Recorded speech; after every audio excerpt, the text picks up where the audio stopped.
Mesdames, Messieurs, bonjour. Ravi de vous retrouver pour cette nouvelle édition du JT Cultures et Marchés. Nous commencerons cette émission en évoquant le rapport USDA qui a créé la surprise avec des surfaces américaines moins importantes que prévu.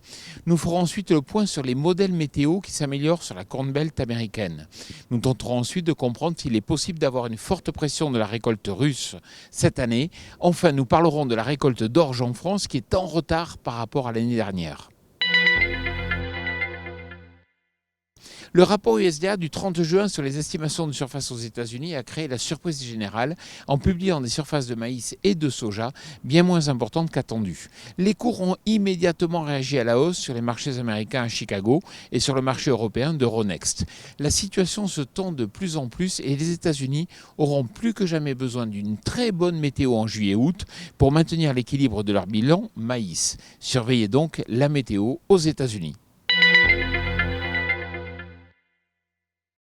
Restons justement sur la Corn Belt américaine où les modèles météo s'améliorent avec des pluies prévues dans le nord et l'ouest. Même le principal État producteur de maïs, l'Iowa, devrait recevoir plusieurs millimètres de pluie. Cela rassure les farmers américains qui commencent à s'inquiéter du manque de précipitations dans le nord.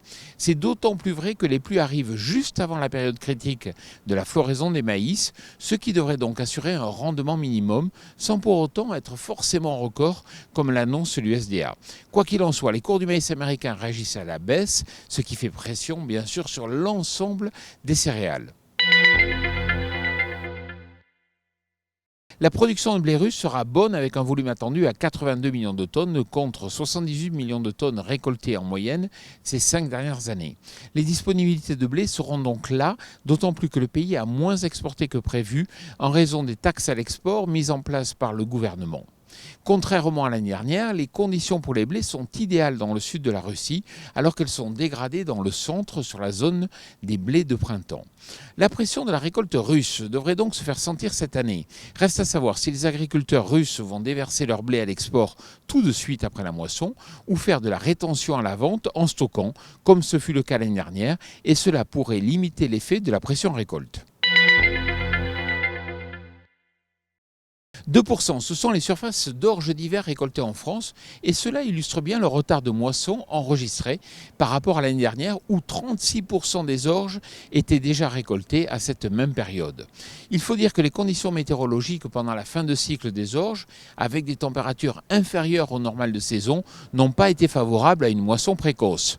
Pour l'instant, les premiers échos font état de bons rendements, mais la pluie s'invite dans les débats, ce qui empêche d'avancer la moisson et inquiète sur la qualité future. En cas de dégradation de la qualité des céréales à paille, le bilan fourragé pourrait quelque peu s'alourdir et faire pression sur les cours. Prudence donc. Voilà, le JT Culture et Marché, c'est terminé. Je vous souhaite bien sûr une excellente semaine et d'excellentes moissons pour ceux qui ont débuté.